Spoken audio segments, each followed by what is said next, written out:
Hey guys, it's our midweek devotion time. Yes. And we're pretty excited.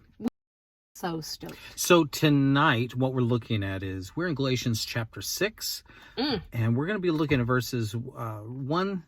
I think we might get to 10. Well, we might. We'll see. We'll see. Play by ear. Right. So once again, I'm using the glorious NLT, and you are using The ESV. Woohoo! Well, no, I wouldn't want to change anything. So No, why would we? So I'll start with verse 1. Okay. And then we'll Sure. just back and forth. How's that? Okay. Sounds good. Dear brothers and sisters, if another believer is overcome by some sin, you who are godly should gently and humbly help that person back onto the right path.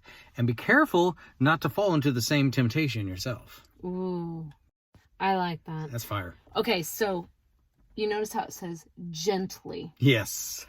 Mine says restore him in a spirit of gentleness. Yes. Yeah. It does not say go in there and beat your brother up. You know what I'm saying? Cause a ruckus in a fight. Cause a ruckus in a fight where he doesn't want to talk to you anymore. So believers aren't to go to fisticuffs over this. No fisticuffs over any transgression or sin. Be kind. Because I think I forget now the verse, but the plank in your brother's eye. You probably have a piece. Yeah. So, that's kind of where I think it's going with that. Is Yeah. being gentle because you have sin. He has sin. Help him through it instead of being snotty. I agree. What I also like about this is that it says, and help that person back onto the right path. Yes. And I think why that stands out to me personally is for years, I just assumed that if you sinned, you weren't off the path.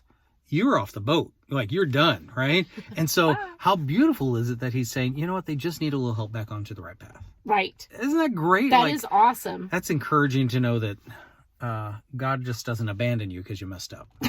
Right. Right. I believed that for a long Right. time. But he does say, mine says, keep watch on yourself, lest you to be tempted. So whatever sin they're dealing with, don't sympathize with them to a point of putting yourself in temptation as well. Right, because it's not, this is really good. See, the problem is, the way I always believed, was that, like I said, that if you sin, you're off. You're totally off, right? Right. Well, the opposite of that is people who believe that, well, it doesn't really matter, right? So here he's saying gently help them back onto the path, right? Because love conquers all, right? But at the same time, there is a real seriousness to sin.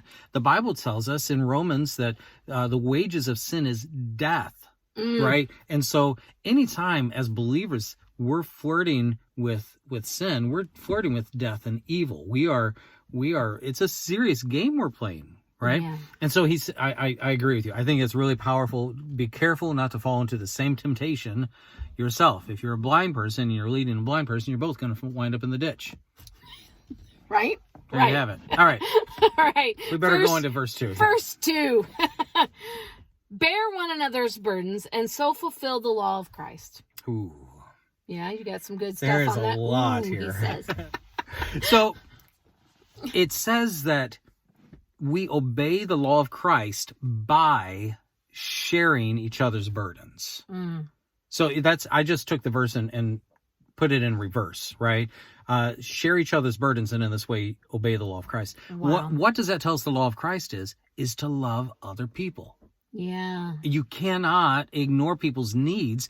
You can't see somebody totally overburdened, stressed out to the max, and ignore them and obey the law of Christ. I think it's funny he's telling us to share one another's burdens. And when he says that, I don't think he's meaning, I'm going to go pray for this for you. That was fire. That was harsh. That was sorry. good. Oops, I'm sorry. Sorry. And it's not to negate the power of prayer. No, it is not. But I think we get stuck on, I'll pray for you. Well, they've already been praying. I'm sure if it's something that you are brought to light with. I would hope they've been praying. They have probably been praying about the situation, and you probably have the answer to the situation. And if you have the answer, you should be helping with the problem instead. Because why else did God bring it to your Right. Why do you bring it into you that you might do something with it, right? Help. Yeah, when Christians tell other people, I'm going to pray for you, it's like on Facebook when you hit the like button. That's all it is. Right. I saw that you have a problem. Right. And can I just say this real quick before we move on? Yeah.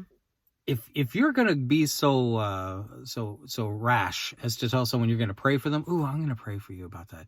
A, number one, why don't you stop what you're doing right then and pray for them? Right. That's a good one. I like that. Yeah. And B, remember to pray for them later. Right. Because I get guilty of that. I'll sit there and say, I'm going to pray for you. And then I completely forget. Right. And I walk away. If I don't pray right then, if I don't stop. Right. I even done it on Facebook, praying, not really praying. You know what I'm saying? Isn't that wrong? So stop and pray. Right then. When you say you're praying on Facebook or when you say you're pray. So verse 3 really dovetails right into what we're talking about. Okay, go ahead. It says, if you think you are too important to help someone, you are only fooling yourself. You are not that important. That's how it reads in the NLT. You're not all that. Finger snaps and all. I think if that would have been around, Paul would have done it right there. He probably would have. Yep.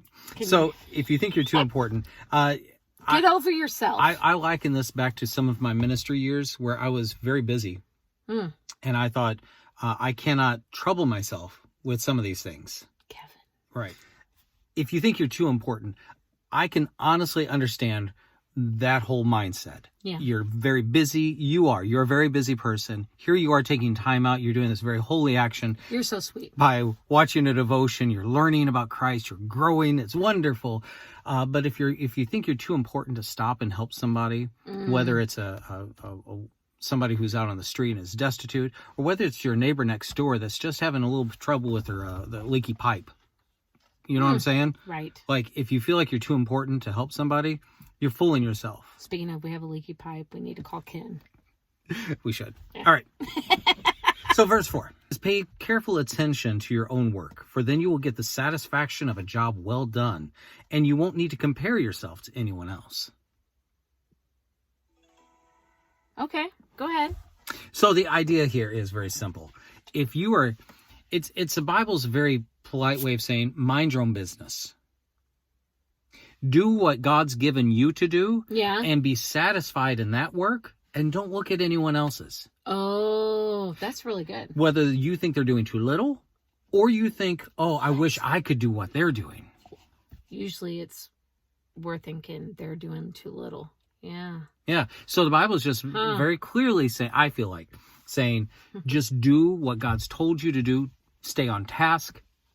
Don't worry about anybody else and what they're involved in. Right. You just do you, boo-boo. For each will have to bear his own load.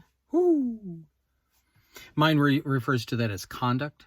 We are each responsible. For the way we act. That's right. You have to bear your own load.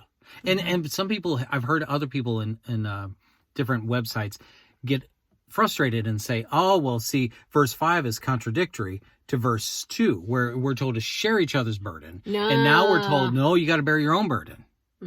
See, it's not a contradiction at all. No, one's saying, when you see somebody who's overwhelmed, help them out. But at the end of the day, guess what? You're still responsible for your responsibilities, what God's given to you to do. Right. And if you're not taking care of those, you can't blame that on anyone else. So something else I'm thinking about in this passage is it says that we're each responsible for our own conduct, or as yours said, for our own load that we bear, right? So keep in mind that it just said that you have to pay attention to your own work, that you're not so important that you can't think of other people, and that you should share each other's burdens. This is kind of a summary verse that it sums up the previous verses and says you are responsible for the way you behave and how you handle what God's given you. Right. And you're not to judge what other people are doing, because as long as you did what God told you to do, that's all you need to do. There's certain people, when you're helping them carry their burden, they all of a sudden become lazy and they're not helping you carry their own burden. Right. And you find that you're getting overwhelmed carrying your burden and their burden. And there's times you need to let it go. Well, and there's also people that when they get involved in helping others, they feel like they need to have a say about what all they're doing. Yes. You should focus on you. Right. If you're going to help somebody, do it in the Lord, help them, and move on. Right. Right? You don't need to dwell on what they should be doing. You are responsible for you and your conduct. Right. If God has told you to give money to somebody, you're not to sit there and judge where they spend that money. That's right. That's right. If God's told you that you're supposed to support not just a ministry, but just anything else in the community, it's not for you to judge what happens with that. You do what God's told you to do, and that's going to be enough. And that will be what you bring before that'll be your burden that you bring before the Lord. Right. And the Lord will judge you accordingly. That's right. If you've been helping with a ministry and you got frustrated later with it, listen, it's not your job to worry about what that ministry did or hasn't done or is doing or is going to do. You were responsible to the Lord. You did what the Lord asked you to do. Right. Good on you. And so I would leave us with that. I think we'll pick up the rest of it on another midweek. Right. But I really am impressed by this scripture and kind of challenged, actually. I am too. How much am I worried about other people? What are they doing? Do I realize how significant it is that if I'm going to help somebody, that fulfills the law of Christ? Right. That's huge. And then I'm not that important. Right. To keep my head down. Right. Like big head down. There's so many other people that are doing just what I'm doing. Right. It's a beautiful thing. Right. And if I see a burden that I can help carry it. There was a cartoon that said that if you see a need, meet a need. Right? Right. Yeah. So I hope this has been good. I hope it's something that you can chew on for a little bit. I thank you for taking some time. We've had a busy week, and yes. But man, I'm glad to do this. I am too. I hope that you've gotten something from it. Share this, like it, comment, and if you see it on YouTube, subscribe. Yes. And make sure you mention it to other folks so that they can get the word of God going in their life. We hope you're blessed and that God works through you. Yes. Love you guys. Bye. Bye-bye.